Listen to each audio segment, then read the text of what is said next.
নমস্কাৰ দৰ্শকসকল, আজি আমি আলোচনা কৰিব ওলাইছোঁ স্কুল জিঅ' লোকেশ্যনৰ বিষয়ে। আমি যদি ইউডাইছ প্লাছৰ ৱেবছাইটটো চাওঁ, তেতিয়া তাত এটা ছেকশ্যন আছে, সেইটো হ'ল GIS মেপিং। এই GIS মেপিঙত কোনো এখন বিদ্যালয়ৰ লেটিটিউড আৰু লংগিটিউডটো আমি চাব পাৰোঁ আৰু সেই স্কুলখনৰ একজাক্ট জিঅ'গ্ৰাফিকেল লোকেশ্যনটো আমি চাব পাৰোঁ। আৰু আমি চেষ্টা কৰিম যে আমি নিজৰ স্কুলৰ ইউডাইছ কোডটো সেইখন মেপত টাইপ কৰিলেই আমি সেই মেপখনত সেই স্কুলখন শ্ব' কৰে নে নকৰে। তেন্তে আহক আমি এই ভিডিঅ'টো আৰম্ভ কৰোঁ। প্ৰথমে আমি ইউডাইছ প্লাছৰ হোম পেজলৈ যাম আৰু তললৈ আহি পেলাই GIS মেপিং ছেকশ্যনত থকা click here to view GIS mapping এই বুটামত আমি ক্লিক কৰি দিম।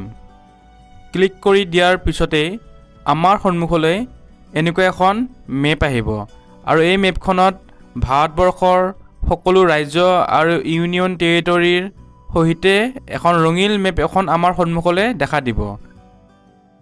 এই মেপখনৰ বাওঁফালে আৰু তলফালে বহুতকেইটা অপশ্যন আছে, কিন্তু আমাৰ কাৰণে প্ৰয়োজনীয় অপশ্যনটো হ'ল AOI এই অপশ্যনটো।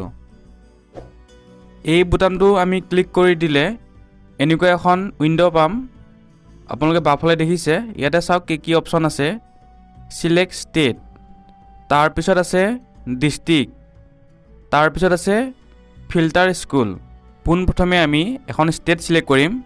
যিহেতু আমি অসমৰ হয়, আমি এই গোটেইখিনি অপশ্যনৰ ভিতৰৰ পৰা অসম ৰাজ্যখন আমি চিলেক্ট কৰি চাম। এনেকৈ এয়া চাওক, মই অসমখন এনেকৈ চিলেক্ট কৰিলোঁ। অসমখন চিলেক্ট কৰাৰ লগে লগে ভাৰতৰ ভিতৰৰ পৰা অসমখন এনেকৈ ফ'কাছত দেখুওৱা গৈছে। এই দেখিছেনে আপোনালোকে, এইখনেই হ'ল অসমৰ এৰিয়া। তাৰ নেক্সট অপশ্যনটো হ'ল চিলেক্ট ডিষ্ট্ৰিক্ট। আমি ইয়াত ক্লিক কৰিলে অসমৰ গোটেইখিনি ডিষ্ট্ৰিক্টৰ নাম আমি দেখিবলৈ পাম।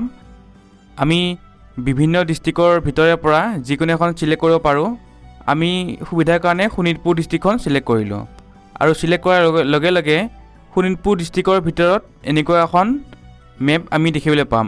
ঠিক তেনেদৰে আমি যদি নলবাৰী ডিষ্ট্ৰিক্টখন চিলেক্ট কৰোঁ, তেতিয়া আকৌ এনেকৈ আমি দেখিবলৈ পাম। এয়া দেখিছে, এই হালধীয়াখিনি হ'ল নলবাৰী জিলাখনৰ ভিতৰৰ স্কুল। এয়া হ'ল ধুবুৰী ডিষ্ট্ৰিক্টৰ ভিতৰৰ বিদ্যালয়ৰ মেপ। এয়া দেখিছে, মই জুম কৰি দিছোঁ। এয়া যে আপোনালোকে দেখিবলৈ পাইছে হালধীয়া, এই হালধীয়াখিনিয়ে হ'ল বিদ্যালয়। এয়া মই ক্লিক কৰি দিছোঁ, চাওক এইখন হ'ল বিদ্যালয়ৰ নাম। গভাৰ্ণমেণ্ট এইডেড বিদ্যালয় হয় এইখন। আমি প্ৰতিখন বিদ্যালয় এনেকৈ ক্লিক কৰি চাব পাৰোঁ। আৰু এইখন বিদ্যালয়ৰ অৱস্থিতি ক'ত চাওক। আলোচনাৰ সুবিধাৰ কাৰণে আমি কামৰূপ মেট্ৰ'পলিটান ডিষ্ট্ৰিক্টখন চিলেক্ট কৰি লৈছোঁ আৰু তাৰপিছত ফিল্টাৰ স্কুলত গৈ পেলাই আমি মেনেজমেণ্ট অপশ্যনত ক্লিক কৰি দিলোঁ। এয়া চাওক, বহুতকেইটা আমি মেনেজমেণ্ট স্কুল টাইপ পাইছোঁ। তাৰে ভিতৰত যদি আমি অসম চৰকাৰৰ বিদ্যালয় চিলেক্ট কৰিব লাগে, তেতিয়াহ'লে আমি ডিপাৰ্টমেণ্ট অফ এডুকেশ্যন অপশ্যনত ক্লিক কৰিব লাগিব আৰু ক্লিক কৰাৰ লগে লগে আমাৰ এনেকুৱা এখন লিষ্ট শ্ব' কৰিব আৰু এই লিষ্টখনতেই কামৰূপ মেট্ৰ'পলিটান ডিষ্ট্ৰিক্টৰ ভিতৰত থকা সকলো গভৰ্ণমেণ্ট বিদ্যালয়ৰ ডিটেইল উইথ ডাইচ কোড আমি দেখিবলৈ পাম। এই লিষ্টখনৰ ভিতৰত আমি যিকোনো এখন বিদ্যালয় এনেকৈ চিলেক্ট কৰি ল'ম। ক্লিক কৰি পেলাই আমি ক্লিক কৰিলোঁ দক্ষিণ গুৱাহাটী HS স্কুল। এয়া চাওক, আমি মেপত এটা ৰঙা দাগ দেখিবলৈ পাইছোঁ আৰু এই ৰঙা দাগটোৱে হ'ল সেইখন বিদ্যালয়ৰ অৱস্থিতি। অৰ্থাৎ আমি সেই বিদ্যালয়খনৰ ডাইচ কোড বা নামটো যদি ক্লিক কৰি দিওঁ, মেপত আমি সেই বিদ্যালয়খন দেখিবলৈ পাম। শ্ৰদ্ধাৰ দৰ্শকসকল, এনেকৈ আমি এই লিষ্টখনৰ পৰা বিভিন্ন স্কুলৰ ডাইচ কোড বা নামটো ক্লিক কৰিলেই আমি মেপত দেখিবলৈ পাম আৰু সেই স্কুলখন ক'ত আছে আমি তাৰ পজিশ্যনটো আমি গম পাম। মই ভিডিঅ'টো অলপ ফাষ্ট ফৰৱাৰ্ড কৰি দিছোঁ। এই পৰ্টেলটোৰ আৰু এটা সুবিধা হ'ল যে আমি এই পৰ্টেলত এখন বিদ্যালয়ৰ পৰা আন এখন বিদ্যালয় কিমান দূৰত আছে সেইটো অৱস্থিতিও আমি জুখিব পাৰোঁ। ইয়াত দেখিছে, আমি পোনপ্ৰথমে মেজাৰমেণ্ট টুলত যাব লাগিব আৰু তাত ক্লিক কৰাৰ লগে লগে এনেকুৱা এখন উইণ্ড' আমাৰ সন্মুখলৈ আহিব।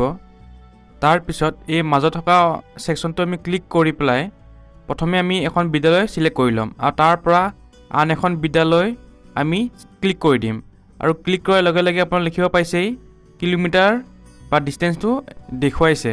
শ্ৰদ্ধাৰ দৰ্শকসকল, আপোনালোকে দেখিছেই এইটো হ'ল আমিনগাঁও এলেকা আৰু এইখন হ'ল ব্ৰিজখন শৰাইঘাট ব্ৰিজ। তাৰ ওচৰত থকা স্কুলখন মই চিলেক্ট কৰি লৈছোঁ এনেকৈ, আৰু চিলেক্ট কৰাৰ পিছত আন এখন বিদ্যালয় এনেকৈ ক্লিক কৰাৰ লগে লগেই আমাক কিলোমিটাৰত এখন স্কুলৰ পৰা আন এখন স্কুললৈ ডিষ্টেঞ্চটো দেখুৱাইছে।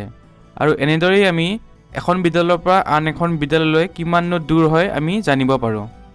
দৰ্শকসকল, আমি যদি এইটো অকণ ক্লিক কৰোঁ তেতিয়াহ'লে আমাৰ মেপৰ কাৰণে 7টা অপশ্যন আমি দেখিবলৈ পাম, আৰু ইয়াৰ যিকোনো এটা অপশ্যন ক্লিক কৰিলে আমি বিভিন্ন ধৰণৰ মেপ আমি দেখিবলৈ পাম। এয়া চাওক, মই NIC ষ্ট্ৰীট মেপখন ক্লিক কৰিলোঁ আৰু মেপখনৰ যোনটো ষ্ট্ৰীট ভাৰ্জন সেইটো আমি দেখিবলৈ পাইছোঁ।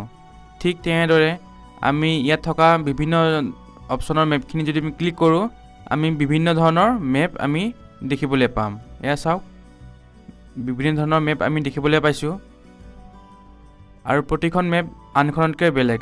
সেয়েহে এইটো পৰ্টেলত আমি কোনো এখন বিদ্যালয়ৰ যাতায়াত ব্যৱস্থা, ভৌগোলিক অৱস্থা বা অন্যান্য দিশ সম্পৰ্কে এটা কম্প্ৰিহেনচিভ আমি তথ্য লাভ কৰিব পাৰোঁ। দৰ্শকসকল, এয়া আপোনালোকে দেখিব পাৰিছেই, মই দুখন মেপৰ মাজত থকা পাৰ্থক্যখিনি আপোনালোকক দেখুৱাবলৈ চেষ্টা কৰি আছোঁ। এয়া চাওক, আমি যদি ভালদৰে মন কৰোঁ আমি দেখিবলৈ পাইছোঁ যে গুগল মেপ আৰু বিং মেপ এই দুখন মেপৰ মাজত কিমান পাৰ্থক্য আছে এয়া দেখিবলৈ নিশ্চয় পাইছে, আৰু ধৰিব পাৰিছে কিজানি কোনখন মেপ কিমান স্পষ্ট।